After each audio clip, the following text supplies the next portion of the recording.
Grade 12 learners conducted an experiment to determine the internal resistance of a battery. The learners were divided into two groups. Group 1 used a battery 1 with an internal resistance R1. Group 2 used battery 2 with an internal resistance of 1 of R2. The results of each group are shown in the graph below.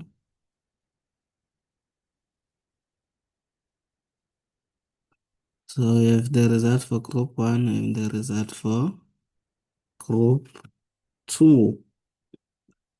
Now, but you can explain why the voltmeter reading across the battery decreases as the current increases. Use the appropriate uh, equation in physics to explain the answer.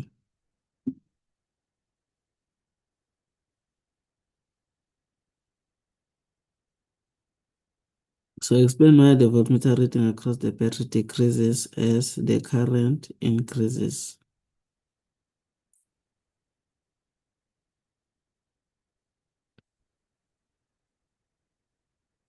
Mhlambe ukuze sikwazi uku-explain-a kahle, ngesiqale sithole the relationship kule graph le. Sithole ukuthi yini erepresenta i-gradient or the physical quantity of the graph. Now, la kuma-x-axis sine-current, ngapha sine-voltage and ikhona i-internal resistance. Sinaleya formula ethi EMF is equal to total current, total external resistance plus internal resistance. IR EMF. Now, since laphana sino V, loya V u-V external, and u-V external simnikeza u-I times R. Lo sinikeza u-V external plus I times R EMF. Now, sesingenza lo u-V external abe yi-subject of the formula ngokuthi sitranspose lo I ngaleya. So, sizogcina sino-V external elingana no-EMF minus IR. Okay, siyibhale kahle in the form of y is equal to mx plus c. V external minus I, okay, siqale ngo-R, I plus EMF. So mawuchecka la, lento in the form of y is equal to mx plus bani plus c. Shuthi mx plus c. So shuthi i-gradient irepresentwa i-internal resistance kuma-y-axis, kuma-x-axis khumbula ukuthi sino-I, kuma-y-axis sine-voltage, then asike singaya kuma-y-axis, the y-intercept is the EMF. Shuthi laphana nje EMF yethu bani iwu-12 according to the graph. If bekufanele si-extrapolate or sithathe reading ye-EMF ubani u-12. Okay. Now, babuza ukuthi-ke, explain why the voltmeter reading across the battery decreases as the current increases.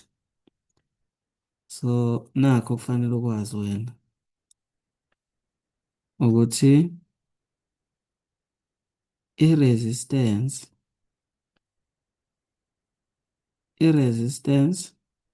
okay, i-resistance ihamba no-V external bangabangani, bese kuthi current ihamba no-V internal bangabangani. Uma laba bobabili be-increase, laba bobabili bazo-decrease. Sizwana?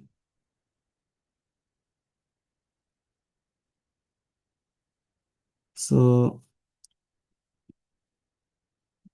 Uma i-current increase no V internal increase, let me use different color.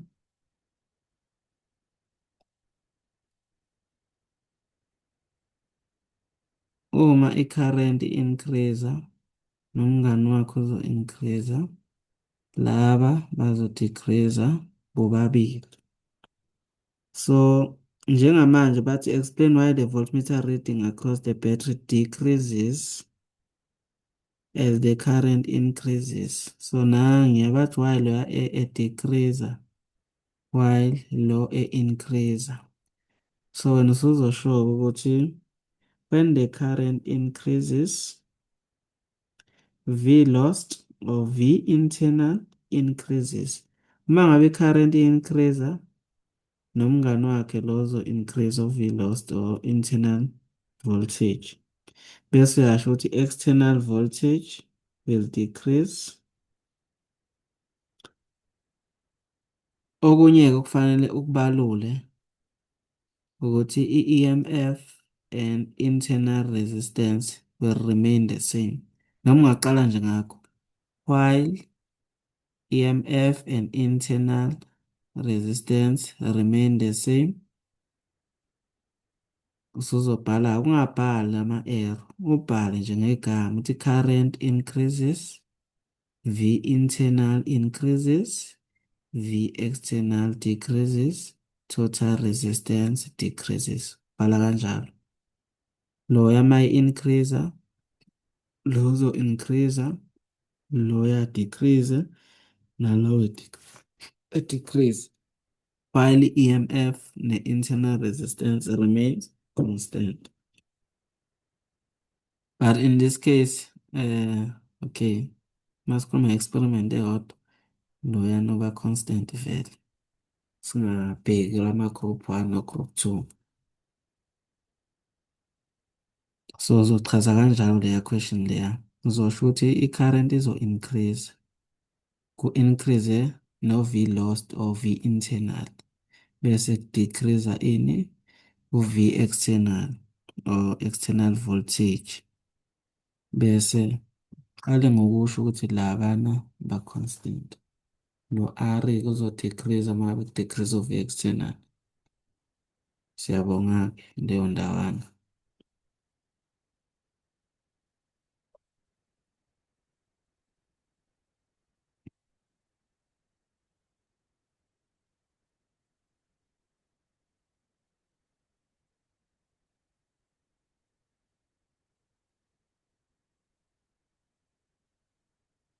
Bathi-ke, which group 1 or 2 used a battery with a greater internal resistance? Ubani group 1 noma group 2 ozosebenzisa i-battery with a greater internal resistance? Group 1. Group 1. So lokhu ungakuprova using ini? Ukuthola i-gradient. Ukhumbula i-gradient yalamagraph lawa isitshena ngani nge-internal resistance. But use the graph to determine the internal resistance of the battery used by learners in group 1. So sithole ukuthi basebenzise i-resistance engakanani laba ku-group 1. So kuzoba lula. So kuzoba lula. Uzo-check-a laphaya. Check-e laphaya. Check-e lapha. Uthatha nama-point awu-2. Check-e laphaya. Check-e laphaya. So basebenzise u-4:4. Basebenzisa ubani? U-2:8. Now let's calculate i-gradient.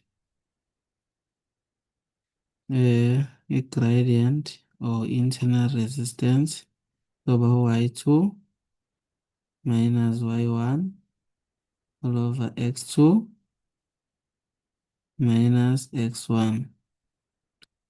Y2, okay, ake sithi y2 kuzoba u-4, y1 kuzoba u-8, x2 kuzoba u-4, khumbule 4:4. x2 u4, x1 ubani? U2. So lokhu kuzosikhipela ba 4 minus 8 divide by 2. So u-minus 2. Why kuba u-minus 2? Okay, u-R-ke ekugcineni-ke kuzoba u-2. Njengoba kuya-decrease, i-slope la siya-decrease. Now, uku-check ukuthi kuyiqiniso nokuthi uku-check ukuthi kuyiqiniso nokuthi u-R u-group 1 uzoba ne-highest internal resistance, singaku-check-a lokho ngokuthi si-calculate i-gradient yalaba-ke. So kuzoba u-8 thatha lama-point uhamba no-1, u-4 uhamba no-2. Calculate i-gradient yakhona bese yabona-ke. Lo hamba nalo, loya hamba nalo. Calculate i-gradient yakhona sibone. So that was the gradient for group 1. Sibuke gradient for group 2.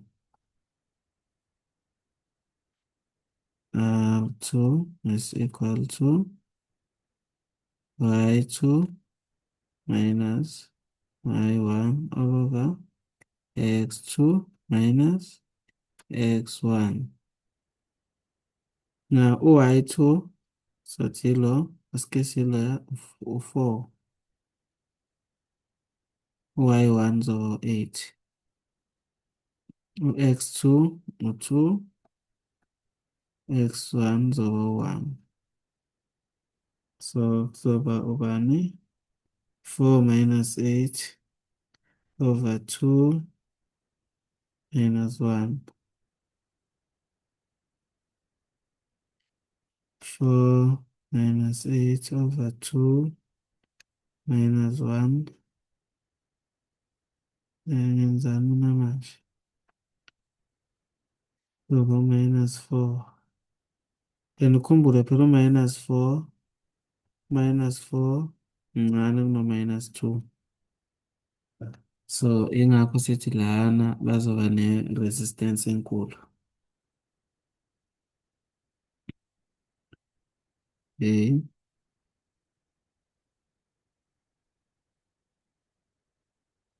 No, bazoba ne-resistance enkulu group 2 guys. I'm sorry about that. Khumbule ekugcineni phela i-resistance fanele ibe positive. So ekugcineni siyamziba lo negative lo. Siyamziba lo negative. So ekugcineni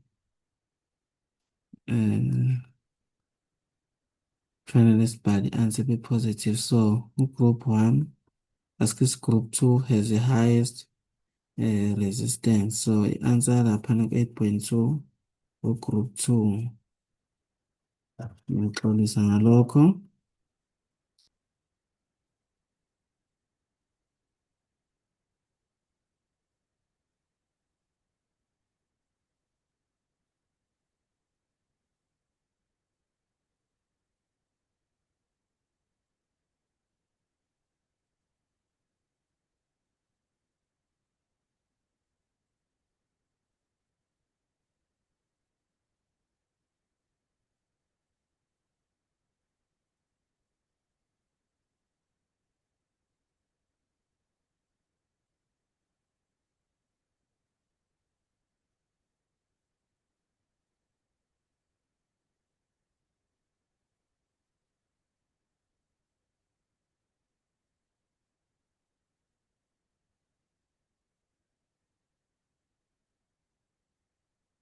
Two identical headlights L1 and L2 and the starter motor M of a car are connected to a battery as shown in the circuit diagram below. The resistance of each headlight is 12 ohms, while the resistance of a starter motor is 0.1 ohms. The EMF and the internal resistance of the battery are unknown. Now, the ammeters and the connecting wires have negligible resistance, while the voltmeters has a higher resistance. Switches S1 and S2 are initial open. Okay. So laphana initially kuvuliwe guys. Initially kuvuliwe.